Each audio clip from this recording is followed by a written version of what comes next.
It's Tuesday, August 15th, and this is Geeknights. Tonight we bring you our coverage of gaming at Otakon and the following week of awesome. Let's do this! Well, we're back, and yet again, I do not have a pop filter, since no one seems to sell the things I need to make them other than craft stores, which I hate. Why do you hate craft stores? Craft stores are awesome. Craft stores sell mostly smelly things now, or things that I have no interest in. Well, it really depends on the craft store. I mean, the Joanne mostly specializes in fabrics and all sorts of tailoring kind of stuff. And like Michael's sells mostly arty stuff, the kind of stuff that like art students need. And AC Moore sells like crafty stuff. Well, my beefs are that one, every craft store just smells really, really bad. They smells do. That's like because fake. they have the fake flower shit and they have the Yeah, you know what? decorating shit. That's it. That alone is enough for me to hate craft stores. I don't like things that smell bad. Yeah, Case closed. I don't like that either. But you know, they sell important things, but they also sell annoying things. Well, for me, they only sell one thing in the world I need, and that is embroidery loops. I think I'm going to buy 1,000 of them. I don't think you need 1,000 of them. They're 3 cents each. I can buy all of them. Yeah, but I don't think you need 1,000. I think 10 would suffice. I think I'll go for 100. I think that's too many. You know what? You know what I'll do? I'll just buy all the embroidery loops they have. That way I can always make pop filters. But what are you going to do with all the ones that you're not using? I'll dump them in that box where I dump everything else I don't use. It's full of cables from old computers, a bunch of my old DS games I don't like. I think we're going to have to make something out of like 100 embroidery loops. 100 pop filters. Yeah. I don't think we need 100 pop filters. I could make a condom slingshot. That would work. I think we're going to end up like having disposable pop filters. Like we use one, we throw it out, kind of like razor blades. You know, it's kind of a good idea because many pop filters start to smell like... You know those... we talk about these often in person. I don't think we've mentioned them on the show, but... things called tonsilloliths. Mm-hmm. And eventually, well, very briefly, if you've ever had a picking sensation in the back of your throat, and eventually you coughed up a tiny little white nodule that smelled like the worst thing you've ever smelled in your life, that's what that is. It doesn't smell like the worst thing. It's the second worst thing. The worst thing would be like a rotting corpse or something like that. I don't know. A rotting corpse might be somewhat pleasant compared to a tonsillolith. No. Remember when the trash had that chicken in it? That smells worse than a tonsillolith. True. You know? But yeah, but tonsilloliths are real bad, mainly because your body makes them. Yep. Basically what happens is shit gets in the back of your throat, and your body, the tonsils grab it. And, actually, to be a little more specific, there are like deep holes in your tonsils called, I think they're called crypts. At least that's what I've read them to be called. The crypt keeper. The crypt keeper. Yes. And infections and dead bacteria end up building up in there, and then they're expelled in little white nodules. The point is, they smell bad, and pop filters over time start to smell like that just because you're constantly talking into them. Yep. And the fact that they're made out of things other than metal. My microphone, which is made of metal, doesn't smell bad. Nope.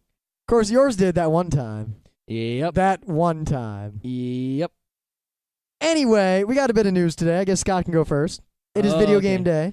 Check out this crazy shit, right? We're always complaining that...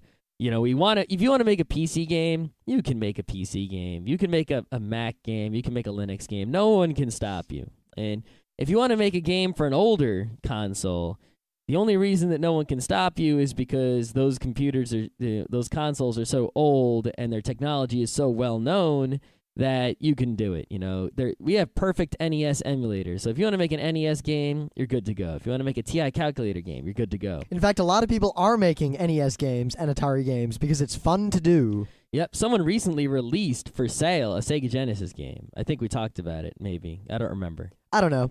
The point is that you still can't make a GameCube game or a PlayStation 2 game. I think you can make a PlayStation 2 game. I'm not sure. You can't make an Xbox game, really. You really can't make Nintendo games. You really can't make GameCube games, you know. And in the newest round of consoles, you know, I mean, even people with dev kits can't make PS3 games. No one can make a Wii game, even though they said they're going to make the dev kits for Wii and DS a lot cheaper. They did, but they're still not giving them out to average people. You know, I can't go and get one, even if I could afford one. We could get one of those bootleg ones, but then we really couldn't ever release our game. Yeah. But Microsoft has finally done something smart. Way to go.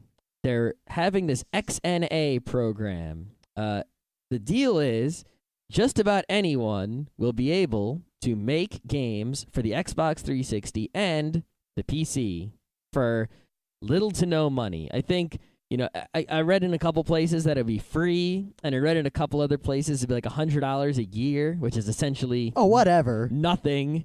And yeah, how much was it when we asked Nintendo if we could get a DS dev kit? It was like $10,000 or something stupid.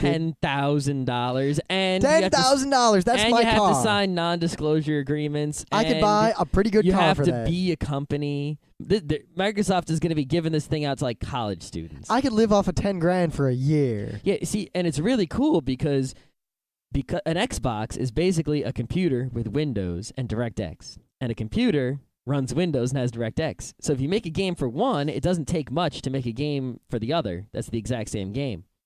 So this XNA development kit that Microsoft is going to be just handing out to people, like willy-nilly, will allow any doofus on the street who knows how to write code to make a game once, and that game will run on the Xbox 360 and the PC. And that's freaking awesome. I gotta say, as much as I generally dislike Microsoft, and as much as I really don't particularly like the original Xbox, I'm getting more and more excited about the Xbox 360 as time goes on. Microsoft really seems to have turned itself around, at least gaming-wise.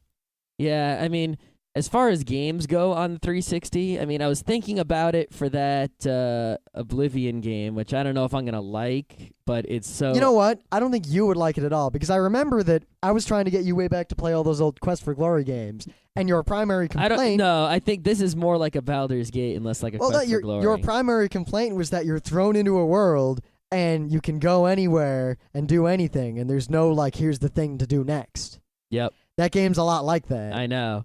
But it's first person as opposed to the... Because the thing I disliked about Baldur's Gate the most was the controlling the combat. We had to like pause it and shit, and it was the worst interface. But Oblivion is first person, so I'm thinking that might have a chance. Have you ever played a first person RPG before? Did you ever play Ravenloft or Menzo Baranzan? No, but I've played things like Dungeon Master. The ones where like you see like a dungeon in front of you, and all you can do is, face north. You can change your facing north, south, east, or west. Wait, Dungeon Master or Dungeon Hack? Dungeon Master. Dungeon Hack was one of the first PC games I purchased legitimately. Wow. And you drag the items like into the arm slot and into Yeah, Ravenloft was kind of like that. Yeah, those ones. Those are sometimes okay. I have never played a game like that was even moderately okay. I've played two that were okay. I mean, the best okay... One of them was a shareware I got back in the AOL days, downloading off AOL. And the other one was, I forget. But that's not the point. The point is... The point is that there are very few Xbox 360 games I'm excited about, and the prospect of of people around the world making a shit ton of crazy games for it for very little cost that hopefully I'll be able to download for free and possibly make my own game is worth the price of a PS3. And the fact that the cost of entry is the price of an Xbox 360, I say whoop. Plus just the fact that I think of all the crazy, awesome game ideas that the Front Row crew comes up with on a regular basis that we can't do solely because we don't have the dev kits. Mm-hmm. And it's not worth it to make a game like that for nothing. Like the thing is, a lot of our crazy game ideas are for the DS or the Wii. Yeah. So it's still going to be hard, but I note that the Xbox 360 has the steering wheel and the headset of talking, which could provide for many interesting games. Someone should make some sort of TIE Fighter-ish game. I predict someone is going to make some sort of Beatmania or Beatmani games involving various peripherals. Huh. Yeah, it seems like every time Sony does something stupid, Microsoft counters by doing something smart. Yep. Speaking of Sony, of all the people in the world who are pissed off at Sony, which is rapidly growing to include every living human being, EA now has a bone to pick. They still make good TVs, kinda. Sort of, maybe. We only bought that TV because it was cheap. I know. There are people who make better TVs, but Sony TVs ain't bad. Yeah, Sony DVD players, however. Whoa. Now, EA is slightly miffed with Sony right now because EA wanted to invest a lot in the PSP and make a whole bunch of EA games for the PSP. Now, the PSP is failing, and even EA admits this. In fact, EA's primary complaint with Sony is that they're letting the DS beat the PSP and that the PSP is fast becoming a non-viable console. And they're basically trying to force Sony to lower the price of the PSP, lower the licensing costs, and aggressively promote the system before it dies completely. You know what? If they lower the price of the PSP enough, I'd buy one to do everything but play games. You know what? If I didn't own an iPod, I probably would have bought a PSP if it were cheaper. Yeah, I mean, I was thinking today, hey, if I had a PSP, it has Wi-Fi, so I could totally do stuff with it, like control different things around the house and shit like that. But it's too much money. Yeah, plus, I mean, you can listen to MP3s on it, like I can on my iPod. Or, you can surf the web on it without a touchscreen. The DS has an Opera cartridge. Yeah, the Opera on the DS, though, hasn't been getting the greatest reviews. I don't think I'm going to get it. I've seen a lot of people give it really good reviews. I don't think I'm going to get it just because I don't really have a use for that. I mean, I kind of do. I don't have a laptop or anything, and I don't plan to buy one anytime soon. Yeah. I guess if you have a smartphone, then it's kind of silly to get it. But if you don't have a smartphone or a laptop, so it might be good for you. Yeah, because I am definitely, cell phone-wise, I get the freest, cheapest, most durable phone I can get. And when it breaks, I get the next cheapest, most durable phone I can get. Yep. Mainly because I beat the hell out of my phones, and I tend to leave them places. Good job. Yeah. Good job. Oh, PSP. I think what it is that EA doesn't really make hit DS games. Like, the kind of games EA makes don't do well on the DS. And I think that's why EA realized, and they're pushing the Wii pretty hard, is, they think they can make games for that, try something new. But yeah, you look at the hit DS games, there are no EA titles in there. EA makes games that are for the PSP. Well, EA, for the longest time, I mean, their games are pretty formulaic. Yeah. They've got a formula to make games that make money, and the formula works really well. Mm-hmm. The formula doesn't work on a system that has something special going for it. Yeah, that's why I think what they did is they do have a big DS push. They're making all these DS games, But where they don't have, Wii games. But they don't have... Good game. EA has Wii games, but they don't have DS games. So the PSP dies, EA's portable gaming is pretty much down the shitter. I also have the sneaking suspicion that EA has put a lot of money into training people to develop for the PSP, and that money will go completely down the tubes if the PSP actually completely fails. Oh, that's a good thinking. Yeah, and it doesn't cost them anything to yell at Sony. I mean, what? A press release. That cost like $5. Yeah. But enough about the PSP for now. I have a couple of interviews we took at Otakon that I'll play at the end of the episode, where for the first time in a long time, we found people at an anime con who had PSPs. Holy crap. And we talked I talked to almost every person who had a PSP that I saw at the con. I didn't interview all of them, but I interviewed a few of them. And the general consensus among the PSP kids was that either they should have gotten a DS or that the PSP is kind of meh. The only comment I really have on this is that I learned that a lot more people do have PSPs than you'd think.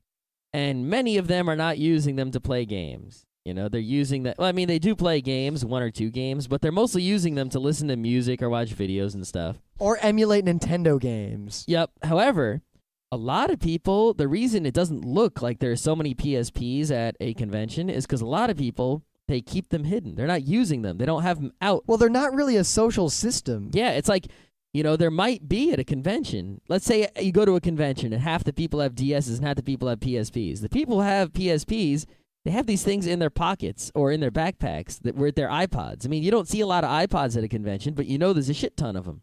It's because it's not something that you'd walk around with at a convention. Yeah, a PSP is you're going to talk to people with headphones in your ear. You don't do that. A PSP is you sit there and you're bored in line with no one to talk to, so you play your PSP for a while. Yeah. A DS, you don't see many people sitting alone playing a DS. Mm-hmm. You'll walk through the con. You see them huddled in a circle. Or you see a guy with a DS and you whip yours out and you say, "You want to play Bomberman?" And he says, "Oh yeah, let's bomb it." Or you jump into PictoChat and there are 16 people drawing penises. Yeah. You see the DS, if you're sitting at a panel, no one's going to take their PSP at a panel because that's an intention stealing device. It doesn't, it takes you away from the panel to play a PSP. DS is an enhancing device. You can have your DS out at a panel, and PictoChatting adds like a sub-channel to the panel. It doesn't distract you from it. So even though there might be a lot of PSPs out there, it doesn't seem like it, because people don't whip them out. DSs are constantly whipped out. Constantly. All the time. Anyway, at the end of this episode, the bonus content for this week will be that you'll get a couple of those interviews we did. The ones that were actually legible, and well, not legible, but understandable.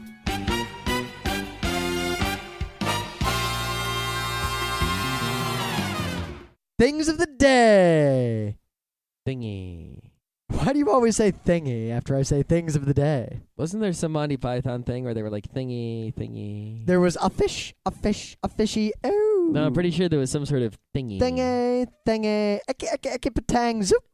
I don't remember. They said thingy at one point. And I don't know. I've got the whole box set. We're going to have to watch it all. Maybe it was in one of those video games or something. All right, anyway, it might be. Yeah. There's a lot of good jokes in those video games. I had one for Windows 3.1. I had the Holy Grail game, and the biggest thing I remember about it was that there was one game where there's cows falling from the sky, and you have all these soldiers, or knights, and when you click on them, they go, right, and they turn right. And that was the whole game. Awesome. It was fantastic. Awesome. Anyway, my thing of the day, I couldn't really find a good thing of the day, other than that I have a slight correction from yesterday's thing of the day. It was actually our good friend Kat who was the one who showed us Dad's home. Okay. I didn't remember, and she reminded me, so it was Kat. Mm-hmm. Anyway, I was looking for a thing of the day, and I discovered something somewhat startling. This is Scott's done this before. It's an ad for an old video game or video game system. This is from the 80s. Stealing my shtick of and using video game it's an ad for the Atari 2600. Oh, God. It's like a 70s commercial. No, it's definitely from the 80s. All right. In fact, there are comments talking about how the people who said it's from the 70s are dumb because Defender came out in the 80s for the Atari. Okay. Among other things. Mm-hmm. All I have to say is I own two Atari 2600s hyperspace. and an Atari 7800, and when I was a small child, it was my life's dream to own an Atari 5200 because for some reason I had it in my mind that was the best gaming system ever. Probably because I'd never seen one or played a game on it. Yeah, that would probably be why. It was like this rare magical thing. No one had ever seen one, but I'd heard of them. I'd seen ads about them, but I'd never actually seen, touched, or felt one. So I wanted one. And then I got a Nintendo, and yeah. that was the end of that. That was indeed the end of that. All right, my thing of the day is something everyone's seen by now. Someone took Mega Man X and Mega Man X2, and they turned them on at the same time. And they using the magic technology of emulation, what they did is they basically plugged the same controller into both systems. So if they push A, both Mega Men jump. If they push B, both Mega Men shoot in both games. If they push left, both Mega Men go left, etc., etc. Now, how far does he get in these games? Well, it's not actually a person playing, because a person playing would die. However, because it's not a person playing, it's someone scripting all the input via magic emulation technology, they actually beat both games. God damn. Yeah, so the exact same series of input into the controller can beat either Mega Man X or Mega Man X2. Both games which I have beaten on separate occasions. Yeah, it does come down to the fact that Nintendo games are deterministic. Yeah, it's like if you input these buttons in this way, as in, hold down left for 3 seconds, push A, then you'll beat the game. So they just figured out one possible set of inputs that would beat both games, which is pretty cool. I see this being a new thing, because currently the main thing is speedruns, figuring out the exact sequence of buttons to beat the game in the quickest amount of time. Mm-hmm. I could see this becoming a thing where people try to find weird games that you can beat with the same input. See, because it's Mega Man X and Mega Man X2, which are similar games with similar inputs. I want to see, like, Tetris and Mario 1. Yeah, I want to see more than 2 games also. I want to see, like, 4 or 5 games. Watch every Mega Man game. No. No. But one thing they kind of do to cheat, it's not really cheating, is, like, they'll beat one level, and, in between levels, there's parts of the game where no matter what button you push, it doesn't do anything. So during those times in the other game, they're going as fast as they can, just straight ahead. Stuff like that. But it works out in the end. But anyway, for everyone who doesn't live under a rock, we spent the last weekend prior at Otakon, and then we spent the week right after that in the Front Row Crew's typical yearly retreat called the Week of Awesome. Week of Awesome. And this year's Week of Awesome was awesome. Yes. So we've got 2 bits of gaming coverage. First, gaming at Otakon as a whole, which we don't do a lot of, mostly because Otakon, we can get gaming at any con. Too much so. partying, no time for gaming. Though we did play in the video game room. We have some things to say Yeah, about we it. spent more time in the video game room this Otakon than ever before. True. Though I do most of my gaming at cons, gaming cons and Katsucon. I actually Mhm. game a lot. Because they have the old school arcade with the old school arcade machines. They had a few old school arcade machines. No, they had an old school arcade at Katsucon. Yeah, I know, but at Otakon they did have like 5 or 6 machines. They did, and they had a DDR machine. Yep. Dan, they never did that before. At least if they did, we didn't notice it. Well, they usually had like red octane pads and then big projectors. I think they also had those. I'm not sure, but I think it was an extreme machine, wasn't it? There's no way they would have gotten a Supernova. Yeah. We got Supernova. Oh, yeah, we did. Anyway. So we'll start with Otakon.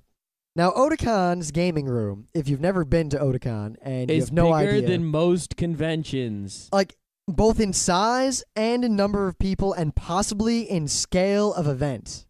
Yeah, if you compared to, like, remember we went to Gaming for Hope? That it was a LAN party and it was a bunch of video game tournaments. It was basically a fundraiser for Child's Play at the local college. Yeah, I'm pretty sure we talked about it on the show way back. There's an episode about it. And we took up the entire gymnasium, or one of the gymnasiums at the school. I think it was an auxiliary gymnasium. But it could have been the main one. I don't really know, because I didn't walk around the school. The point is that was pretty big. The gaming room at Otakon was 6 times the size of that? Maybe a little more. Maybe it's a little hard more. to say.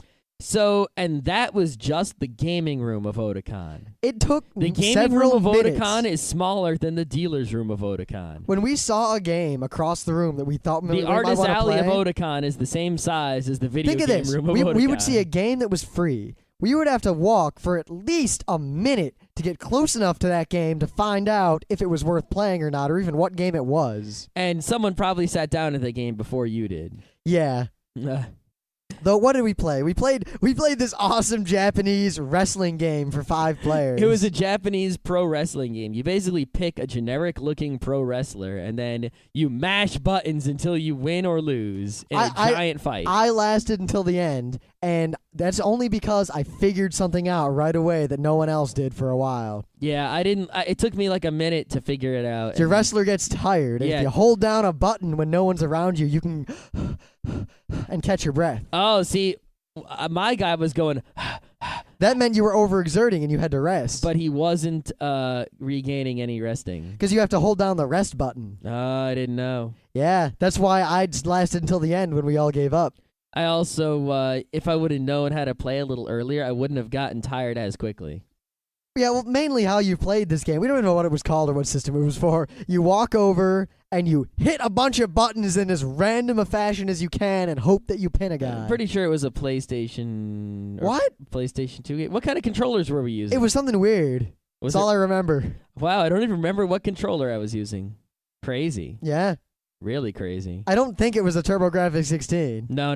Though that is a 5-player system. Yep, it is. It is. Huh. Yeah, other than that, I mean, the gaming room at Otakon is a con unto itself. I know people who go to Otakon and spend their entire con there. Not many, but they do exist. And you know what? It's a pretty damn good gaming con in and of itself. Yeah, most people just go and they sign up for one of those tournaments there, or a couple of them. You know? They do a lot of tournaments. And the thing is, Otakon tournaments are incredibly professionally run, at least from what I hear. I've never actually entered one. Yeah, so we take that with some salt grains, but you know, they don't run any interesting tournaments. They run the standard one. They had Mario Kart Double Dash, Smash Brothers Melee 4-player, Soul Calibur 3, Beat Mania, Street Fighter 3, Third Strike, Poppin' Music, Smash Brothers Melee 1-on-1. That would have been kind of neat to watch. DDR Extreme, DDR 5th Mix, and Guilty Gear. Yep. Oh, and that Naruto game. Oh, great. 4, I believe. So at least it wasn't the standard, Halo. What are the other ones that everyone does? Yeah, there was no Halo tournament. Yep. So that was cool that there was no Halo tournament. Well, the thing is, it wasn't a lot of there weren't so many Xbox, the modern cool games that all the punk hip kids are playing. It was mostly older weird games that people really liked. Like there's a lot of Bomberman around. Yep. A lot of Soul Calibur 2. You know what they always have? Around. I think what's really popular at Otakon are the shmups. They got a lot of They had a whole Ikaruga. They have There was a Raiden. section of Ikarugas with TVs tilted on their sides. Yep, because that's the only way to play Ikaruga. It was the side tilted TV. And I saw people playing Ikaruga. Basically, I saw a few people who really knew what they were doing, and then I saw people who play shmups the way I play shmups trying to play Ikaruga. Yep. I mean, I have pride enough I'm somewhere in between. I'm humble enough to admit that I am bad at shmups. I cannot play them. The only one I've ever been even remotely passable at was Area 88. You can't even play Raptor Call of the Shadows? Raptor was actually really easy. Yeah. I wouldn't really count that. That was too easy. Or Galaga. Oh, I suck at Galaga. Galaxian. Yeah. I suck at all those games. Mm-hmm. I just can't do it. In fact, having me on your team in Ikaruga as a second player only fucks you. Yes, it does. All right, but yeah. Yeah, outside of the gaming room, there was a lot of DS gaming going on. Too much, in fact. To the point that usually at cons we do a lot of DS gaming, but we really didn't have time. But I can say that almost everywhere I went, there was a group of people playing their DSs. Yeah, and whenever you turned your DS on, there was a Picto Chat, and whenever you went into a Picto Chat, someone was asking to play Mario Kart or Tetris or something. Yep.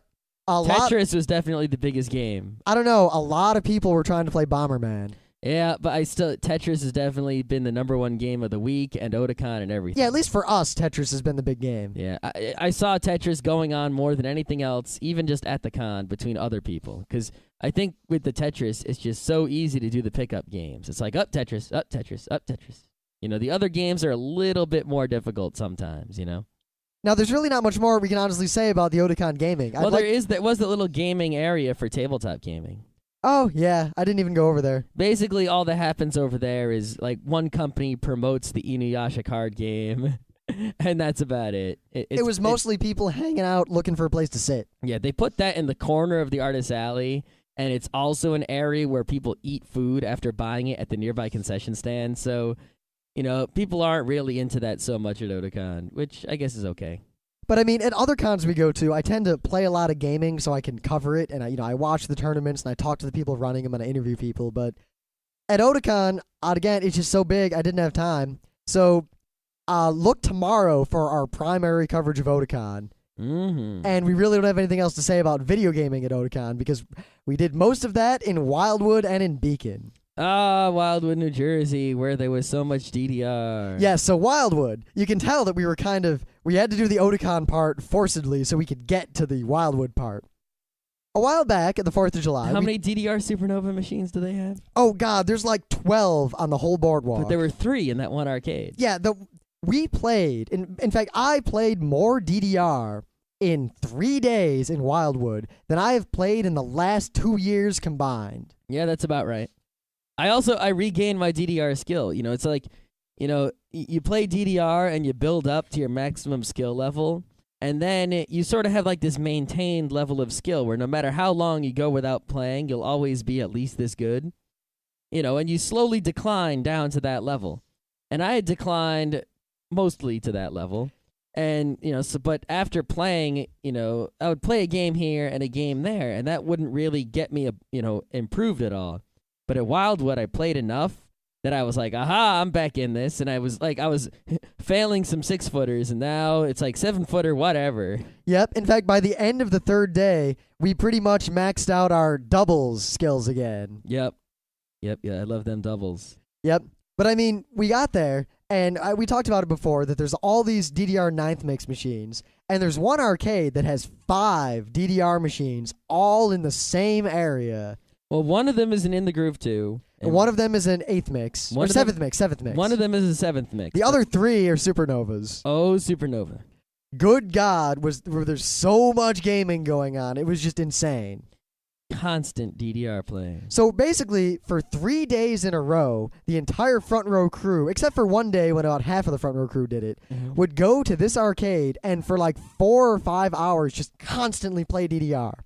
Like, I'd play a set with, say, Jess, and then I'd finish. And then I'd walk over and I see Scott about to start one, so I jump on his pad. We finish, then Scott goes and plays with James, and I play with Pete.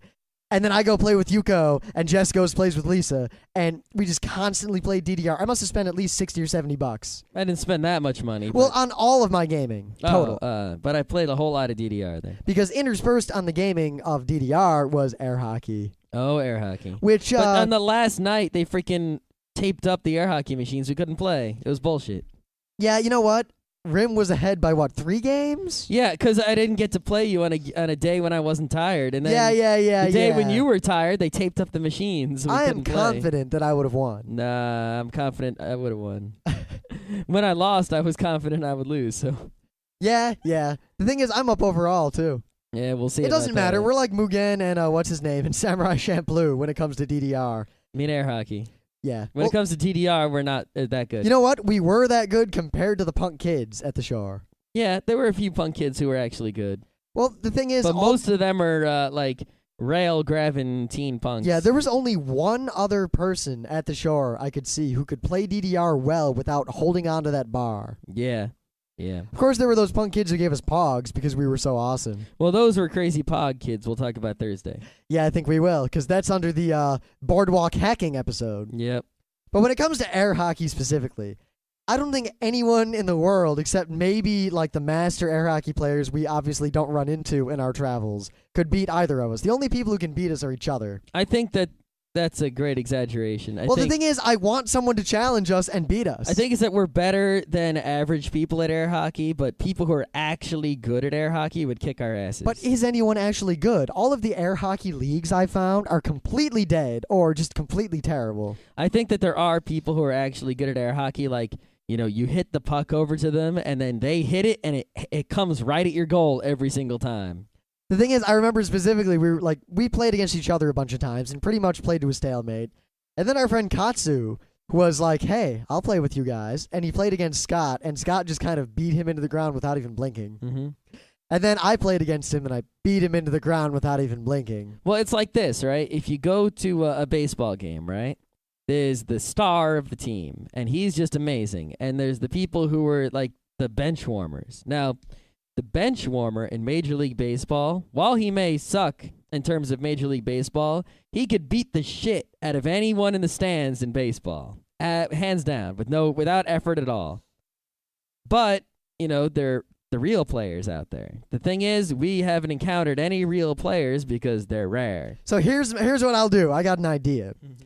We've tossed around the idea a lot of if someone is so deserving of awesome, someone so incredible, we would knight them. We would make them a geek knight. Geek nigget? Geek nigget. Kind of a play on words there. Mm-hmm.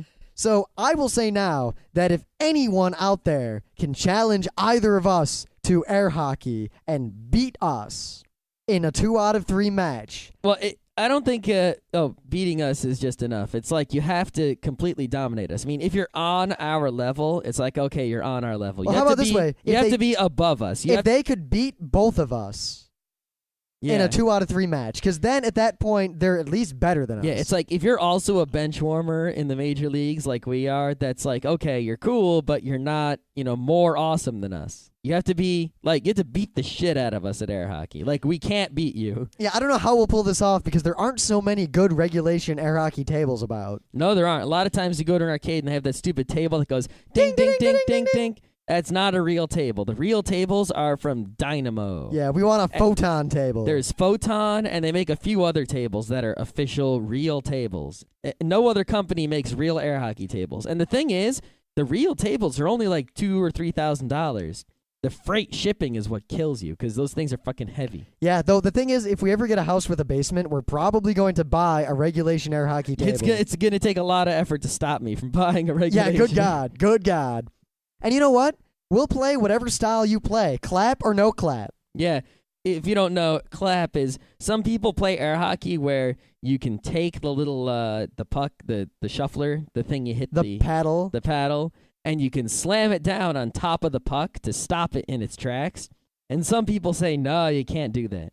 But I don't know. It seemed, at least where I grew up, everyone played clap, where they could just pick the thing up all the time. Yeah, and where I grew up, no one ever did that. It was like, you can't do that. And then... Yeah, and some looking around online seemed to determine that it really depends on where you grew up, how you play. Yeah. And all the leagues seem to play no clap, with a couple exceptions. So Well, we can do both. We both learn both ways. I taught Scott the clap, and he taught me the non-clap. Yep. And then I gave Scott the clap. Yeah. All right, that was a super inside joke. That was, yeah. We'll save that for an episode on RIT. All right. What other gaming? Well, at the Shore House, we also played a bunch of GameCube games. Yes, including that X-Men Gauntlet game. Oh, God. Oh, God. All right. Wait, let's talk about the other games first, because that one was so bad. Did we play anything else? I played a little bit of Rampart. No, we didn't. Oh, you didn't play, but I No, played. because you know what? The one day in between the 2 days of DDR, when I went to play DDR, you guys all stayed in the house and played GameCube games. I played Rampart, Surround Castle to Stay Alive. Good job, Red Commander. And I played a bit of Sinistar. Run, coward. And I played a bit of, what did we play? We played that Star Wars game. Oh, yeah, you guys all played that. I hate that game. Yeah, it wasn't so good. I mean, It seems really cool. If it was the only space shooter in the world, it would be great. But the fact that TIE Fighter exists means the game is crap. TIE Fighter came out over a decade ago. I know, and that's no why- one has made a better free space combat game. That's why it's said. Well, Descent is okay, and Free Space is okay, but They're not as good, though. I mean, yeah, they are. Well, no, I don't think so. Yeah. Well, all right, then maybe if not TIE Fighter, And there's X-Wing like the Alliance. X-Wing Alliance. X-Wing yeah. Alliance, however, is essentially the same game, just I think- sped up. I'm not saying you're saying like the X-Wing Alliance is like the best and everything else sucks. I'm saying there's Descent, there's Free Space, and there's the X-Wing TIE Fighter series, and there aren't any others. Like Wing Commander, fuck that shit. That's crap. Well, when was the last time a free space game that was actually free space came out? Descent 3, When did that come out? 1990. Yeah, last millennia. All I remember is that when I bought my sound card, it came with Descent 3 Mhm. as a free gift. Yep, I bought Descent 3 in the box, and it was around the time I got my new computer. Well, my Pentium 3, Nah. which was 1999 or 2000. So, I remember there being Free Space 1 and Free Space 2, which were sort of like Descent, but out in outer space instead of in a planet. Yeah. But- Plus, TIE Fighter had that plot going for it. Yeah, Descent had a plot. Yeah, X-Wing Alliance Free has Space a plot. had a plot, if I remember. I only played the demo. Yeah, the problem with X-Wing Alliance was I didn't care at all about the plot because it had nothing to do with the Star Wars universe. It was mostly just OMG pirates. I think the real reason those games died is because joysticks died. Yeah, I mean, you it can't sort of buy went hand in hand. a good joystick anymore. And it's really like it's weird because the first-person shooters pretty much destroyed those games, and not anything else. Yeah, I mean, back in the day, for $70, I bought a Flight Stick Pro, and it was this heavy, really, really durable, really well-constructed, hard joystick, and it was awesome. Now, I go to any, computer store, there's not a single joystick that even comes close to the durability or the functionality of that thing. Yeah, well, Logitech's got a few, and what's the other company? But they still feel flimsy. They do. They all feel flimsy. They don't resist me. The force feedback is usually negligible or broken. Yeah. What's the other? Cytec. Cytec makes the other ones. The Yep. ones with all the million buttons. Yeah, the buttons that break immediately. Yeah, Cytec used to make really awesome ones, but now they make these like things out of cheap plastic that just break all over the place. And the other thing is, the demand for joysticks is down, so the demand for those games is down, and vice versa. It's just like these two things dragging each other down. One of them needs to be boosted to boost the other one. Oh well. Yep, I also played two games worth of House of the Dead 4. Yep, I played one game of it. And I gotta say, I found the game really, really fun and really, really easy. Yeah, it surprisingly, you don't die so much. I don't know if they had the machine set on easy, because not a lot of people were playing it, so maybe they set it on easy to get more quarters in it. Yep, or maybe it might just be that the game really, really rewards you if you're a good shot and you know anything about zombies. Pretty much, headshots win the day all the time with few exceptions. And Yep, aim for the head and sweep.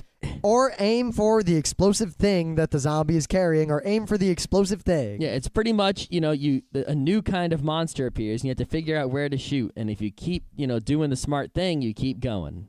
And the boss fights are pretty much hit the target enough before it damages you. Yep. Oh, well, it was fun. Yeah, I played another round of Time Crisis 4, and I played still... some rounds of Time Crisis 4. I think it's my favorite Time Crisis, but I haven't played it enough to be sure. Time Crisis 2 is still my favorite one.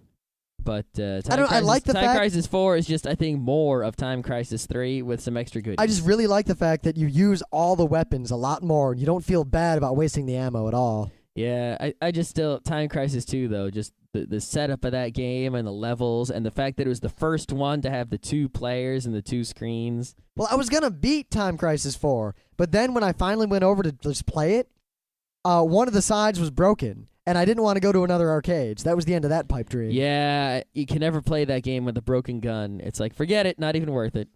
At least they taped it off. It was completely, you couldn't use that side of the game. Oh, okay, I guess. But it's no point in beating the game one player. That's even stupider. Yeah, it's just not fun. You got to yell at someone. See, what they really should have done is they should make a Time Crisis where it's a 4-seater and it's 2-on-2. That could be really interesting. I'm telling you, that's what they got to do. Like those Japanese arcade machines where instead of standing side by side, it's like everyone faces each other and the game's in the middle so you can't see the other person's screens or anything. Exactly my point. You know what? We just need Japanese arcades. Exactly. That would make me the happiest man in the world. All right, so let's talk about the X-Men crap game. All right, it's pretty much Gauntlet, only you are X-Men. Yeah, we played. And you have a cool upgrade The game we pack. played was X-Men Legends 2, and it's Gauntlet. You walk around, and all you do is hold down a button, and all the bad guys die, and numbers go up. Now, and the game has when this... the numbers go up, you get more powers, and all that means is you hold down the button and different shit happens. The game has this leveling aspect, and you can do it manually where you pick all these powers, and there's this really cool stuff that really doesn't matter at all, and it would appeal to me a lot more if I were 10 years younger. Yeah, it's like you can choose which mutant powers you level up over time, and it's all complicated, and there's a crazy system, and you can min-max it. The thing is, it doesn't matter which mutant power you pick because they all work equally well at killing bad guys. So, except for things like, building bridges and flying over stuff, which you can do when you're level 1 if you choose the right mutant, it really doesn't matter which mutant you pick or what powers you use. So we just chose automatic everything, and all the bad guys just got the shit kicked out of them, and everything was easy. And all we did was walk around holding a button down, and bad guys died. As far as I could tell, the only joy the game offers is that if you are a Nightcrawler, you can grab someone and then bamf off of a cliff with them. Yep. Or Scott Johnson can just walk off of a cliff and die. I'd say the game is slightly better than World of Warcraft, but only slightly, in that you're actually kind of, walking around pushing a button. I'd say it's at least twice as good as Gauntlet Legends, only in that there are more buttons to push and more things to bump into. Yeah, and I'd say it's less than City of Heroes, because City of Heroes is kind of like PvP online X-Men Legends 2. Yeah. So yeah, X-Men Legends 2, if you like looking at X-Men, here's a game you should play. If you like just holding a button down, not thinking, and seeing the end of the game, it's also a game you should play. Now, it might seem like we have cut short on the Otakon and Wildwood and Week of Awesome coverage thus far. And I say to you now, tomorrow is the day.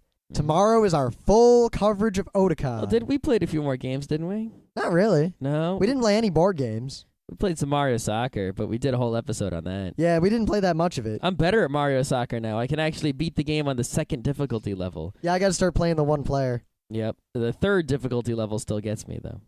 But tomorrow we'll have the full coverage of Otakon with all the interviews and everything. Thursday is going to be a big episode. We'll have our full coverage of some things we did in Wildwood, New Jersey. I don't want to be more specific than that because, good God, this is hilarious and awesome. Uh-oh. I mean, I see trouble heading this way. Yeah, we caused some trouble.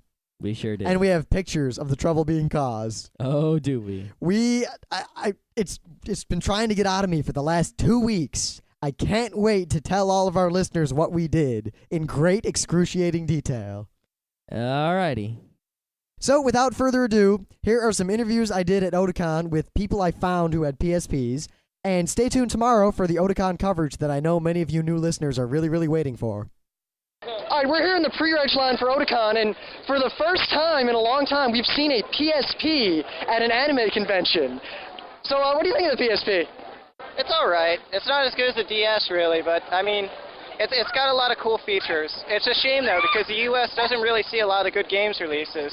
I mean, a lot of it, like, I know PSP Max Portable, it's a Korean game. It's supposed to be pretty cool. I know Loco Roco's already out in Japan and China and everywhere else except for the U.S. So I take it you got a DS and a PSP? No, it's just what a lot I've seen with the DS. I mean, Nintendo's great for the platforming. I mean, they put out a lot of great stuff, and then they put out bad stuff. But, I mean, there's a lot of great stuff to esteem themselves very high. Yeah, so when you come to cons with the PSP, do you bring it whenever you go to a convention? No, not really. I just brought it because I thought I was going to listen to music and everything. But I'm here with some friends, so it's not something... I was about to leave it home. Friend took it.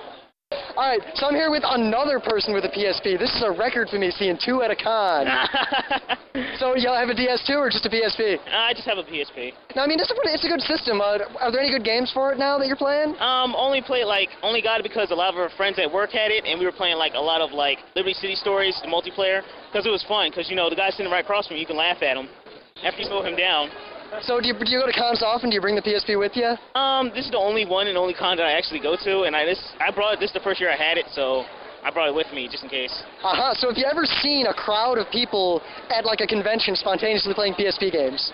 Not really, because like they're either walking to go to like a panel or they're doing something else. Now, how long have you been standing in line here? It's about, 1,000,000 degrees out. Like, what, 20 minutes? 30 minutes? 45 minutes, dude. 45 minutes? You think you're going to make it?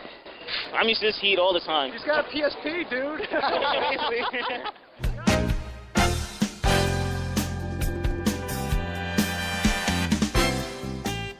And that was Geeknights with Rim and Scott. Special thanks to DJ Pretzel for our opening theme.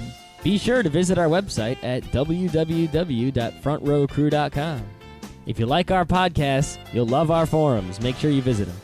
You can send your email feedback to geeknights@gmail.com.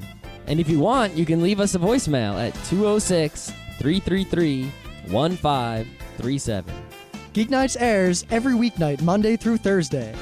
Geeknights is recorded with absolutely no studio and no audience. But unlike those other talk shows, it's actually recorded at night.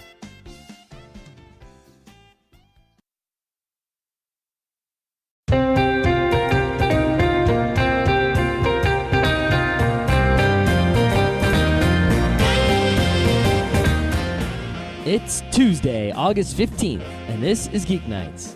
Tonight we bring you our coverage of gaming at Otakon and the following week of awesome. Let's do this! Well, we're back, and yet again, I do not have a pop filter, since no one seems to sell the things I need to make them other than craft stores, which I hate. Why do you hate craft stores? Craft stores are awesome. Craft stores sell mostly smelly things now, or things that I have no interest in.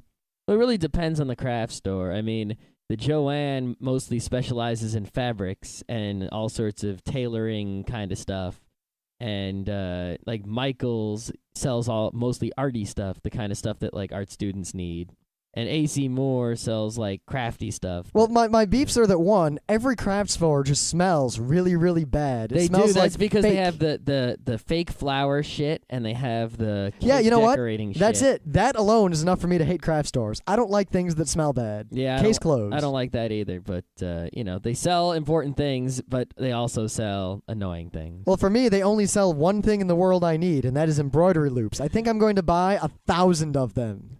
I don't think you need 1,000 of They're them. 3 cents each. I can buy all of them. Yeah, but I don't think you need 1,000. I think 10 would suffice. I think I'll go for 100.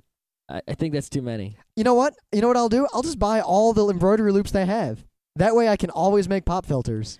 But what are you going to do with all the ones that you're not using? I'll dump them in that box where I dump everything else I don't use. It's full of cables from old computers, a bunch of my old DS games I don't like. I think we're going to have to make something out of like 100 embroidery loops. 100 pop filters. Yeah. I don't think we need 100 pop filters. I could make a condom slingshot. That would work. I think we're going to end up like having disposable pop filters. Like we use one, we throw it out, kind of like razor blades. You know, it's kind of a good idea because many pop filters start to smell like... You know those... we talk about these often in person. I don't think we've mentioned them on the show, but... things called tonsilloliths. Mm-hmm. And eventually, well, very briefly, if you've ever had a picking sensation in the back of your throat, and eventually you coughed up a tiny little white nodule that smelled like the worst thing you've ever smelled in your life, that's what that is. It doesn't smell like the worst thing. It's the second worst thing. The worst thing would be like a rotting corpse or something like that. I don't know. A rotting corpse might be somewhat pleasant compared to a tonsillolith. No. Remember when the trash had that chicken in it? That smells worse than a tonsillolith. True, true. You know, but yeah, but Tonsilloliths are real bad, mainly because your body makes them. Yep.